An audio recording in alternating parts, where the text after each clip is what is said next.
Hey folks, we are doing a sweet potato coconut stew today. Going to be an Instapot version, and it's very easy to do. We're going to start off with 3 medium sweet potatoes, kind of diced in about, well, 1-inch segments, or cut into 1-inch segments roughly. Don't have to be perfect. Don't want to get them too small or they'll fall apart too fast. We kind of want to keep their profile. We're going to saute them a little bit, brown them, build a little flavor with them, and then put them in the Instapot. So we'll do that later, but we'll start off with the 3 sweet potatoes. Then we're going to come in with two medium red onions. That's what I usually use. I'm not critical. You could use any onion. I like red onions here. And it's kind of what I had, so we'll use those. And we're just going to go into about a 1/4 inch, about a 1/4 inch dice with them. And so you just do that, and we'll use these to build flavor with the sweet potatoes. And we'll have some garlic. We'll kind of saute them together, build some flavor that way. And we'll just go on down the line, do that with our red onion. And then we'll, like I said, they don't have to be crazy small. 1/4 inch is about right. And then we'll come in and cut up our serrano pepper.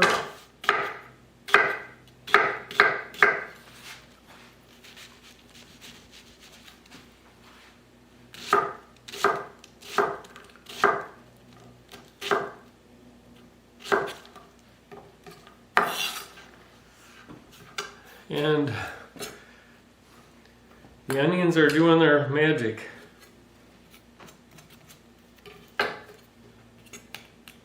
Whew.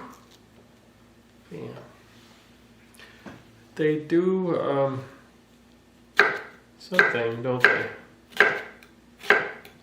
Whoa. And kind of cut the wrong end of that one. We'll make it work.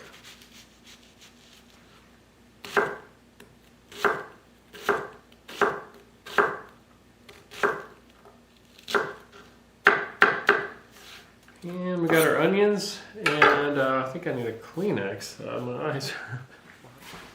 Now we're just going to put our onions in a bowl.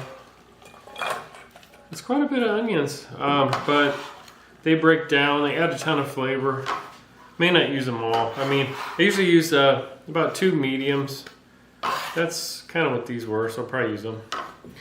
Along with the 3 sweet potatoes.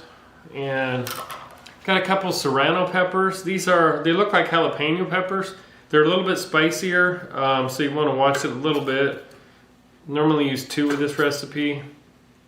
And I'll kind of, I'm going to mince them up, but you want to break them down and take the ribs and seeds out.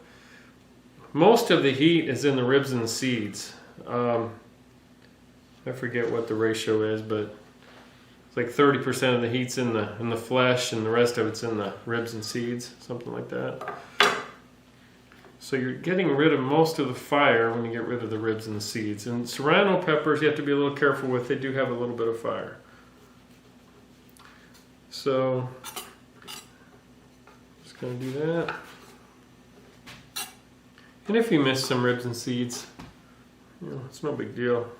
It's just a pepper. So you just want to try to do your best. It depends on your heat tolerance too. If you're, if you really like the spicy stuff, it's not as big a deal. If you kind of don't like it as much, well, then it is a bigger deal. So do as you like. And we're just gonna, I kind of make little strips out of these. This, nothing fancy about this. I'm just kind of breaking these down so I can mince them up. I kind of want these minced up fairly well so they blend into the stew as a whole instead of staying in larger pieces. You don't really want that.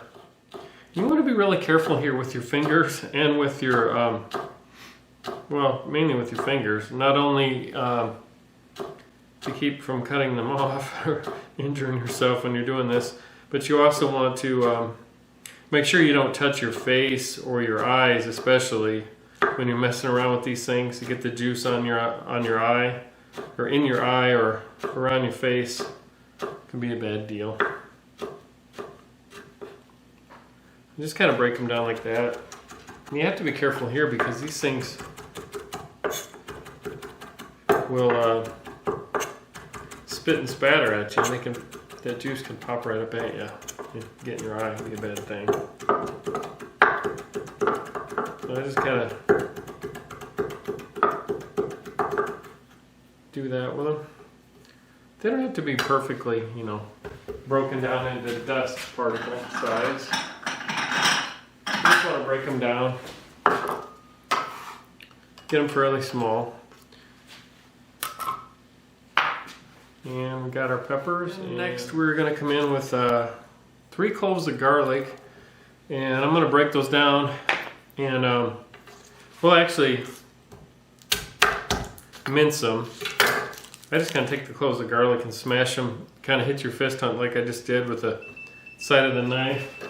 And it just kind of helps get them out of the skin easier. They normally pop out a little bit easier that way. Plus it kind of breaks it gets the process started for you, gets the garlic clove kind of broken down a bit. And they are sticky when they're good. When it's a good clove of garlic, they're sticky with that oil. That's what you want. So if it's sticking to you, it's good.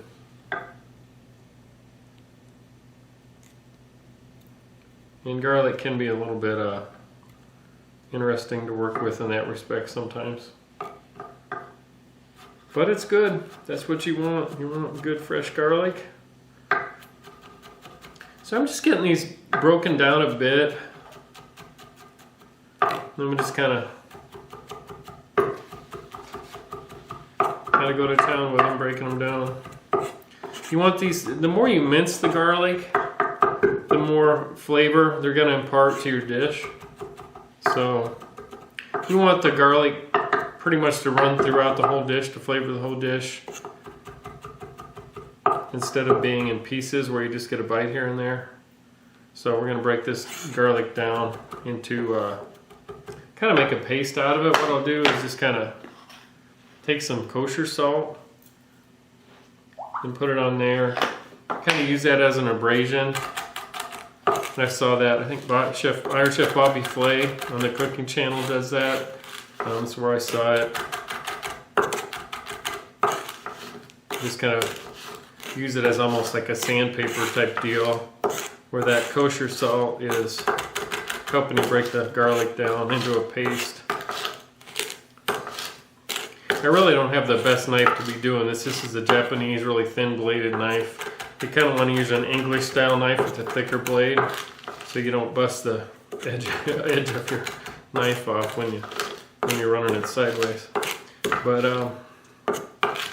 you just kind of keep doing that until you get a paste. No hurry, just break it down. You see it start to get real pasty. Plus the salt's going to help flavor the dish. It'll go in there already combined with the garlic.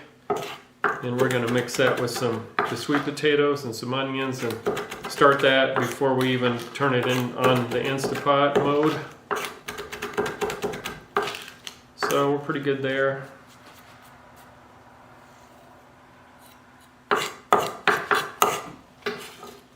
You see how it kind of turned into a paste, and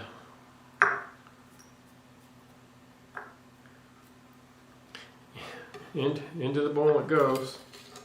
Alright folks, we're gonna, first step is we got our Instapot out. We are going to add, first we're gonna plug it in. So what we're gonna do is get this thing up to speed a little bit. I'm gonna put it on saute initially. And what we're gonna do is I'm using avocado oil. You could use coconut oil. Some sort of high temperature oil like canola oil would work too. Grapeseed's going to put 2 to 3 tablespoons in. and let the heat build a bit. Now we're going to come in with our sweet potatoes. I'm just going to take some of these sweet potatoes and start them in there. And basically what you want to do is just get enough to do one layer in the bottom of your pan. You don't want to stack them. You want to, have them touching the bottom of the pan. And we'll do them in stages. So I'm just going to do one round first and let them go for a minute or 2 or 3. I'll put a little bit of salt, just a little bit, a couple twists of salt, a couple twists of pepper on there to help layer the flavor on there. They'll kind of get a brown coating, a crispy coating, a little bit of texture to them, concentrates the sweetness on the outside of the vegetable, and just adds another layer of flavor before we put them in the Instapot. So we're doing this first. So I'm just kind of flipping them around a bit. You definitely want to let them sit though. If you're sure they're on the right side, they're going to brown a lot better. You don't want to keep flipping them around if they're on the right side. Just making sure we get each side fairly brown. And we're softening the potato.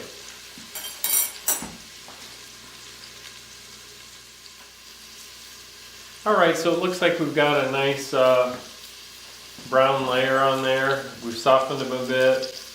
We've did what we needed to do with these. We're going to take these out and put them in a separate bowl now. Try to keep the grease in there, not put them in the pan, or not put them in the bowl with the potatoes. And again, I'm not putting a lot of grease in there. I'm just a light amount of oil. Just enough so they don't stick to the bottom, so you get a nice browning going on. I'll show you those here in a minute. And then we're just going to go on with our next round of potatoes. Do the same thing.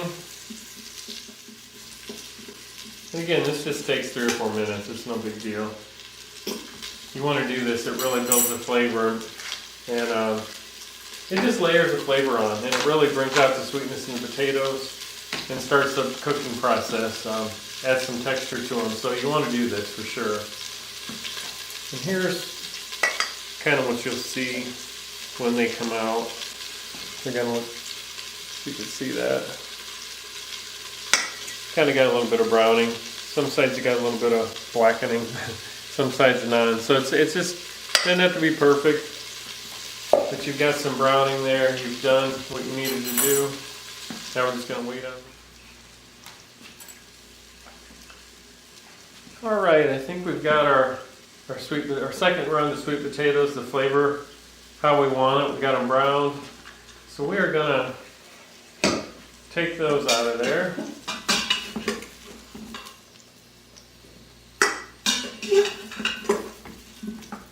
And they're not going to be noticeably much softer than they started out to be. You're just doing this to brown them a bit, basically, and get a little layer of flavor on the start on the potato there. It's going to add some depth of flavor to the whole dish. And we will actually we're going to leave that on. I'm going to add a little more oil because it kind of dried up on me there. And then what we're going to do, surprisingly, we're going to come back in with the rest of the ingredients. Let this oil heat. Alright, so we've got hot oil for sure. I'm going to come in with our onion now. Put those in. And then we're going to go right in with the sweet potatoes, right back in there again. We're going to mix these around, sweet potato and onion, mix them around a bit. And then we're going to go right in with our serrano peppers and our ginger. I diced up grated some ginger, a couple of tablespoons, and about a tablespoon of coriander. And we're just going to let this stuff let these flavors get to know each other here for a few minutes, 2 to 4 minutes, until you start really smelling the power of that coriander. You'll start smelling it and be real fragrant. Alright, now we've got our fragrance is building. I can smell that coriander really coming to life. So it's time to add, we're going to add about a cup of vegetable stock. You can add chicken stock or vegetable stock, whatever you prefer. And a can of just regular coconut milk. Not cream of coconut, it's actually coconut milk. You just get these cans at any supermarket, has them, I'm sure you know. This is Taste of Thai coconut milk, I guess it is. Gotta get it all in there. And then 1 can of rinsed garbanzo beans, chickpeas. All that goes in. And then all we're doing is setting our pressure cooker on normal we cook for 9 minutes. All right, we just had our timer go off, so we're done. I'm just gonna release the pressure here.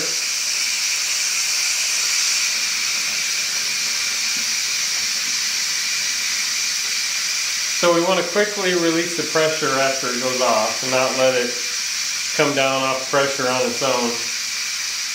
Or otherwise it'll continue cooking and end up cooking too long.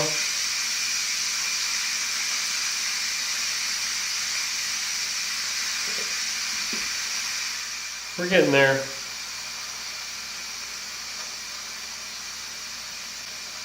It'll be worth it.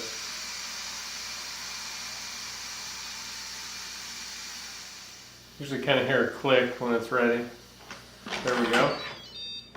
So I want to be really careful. It's super hot steam.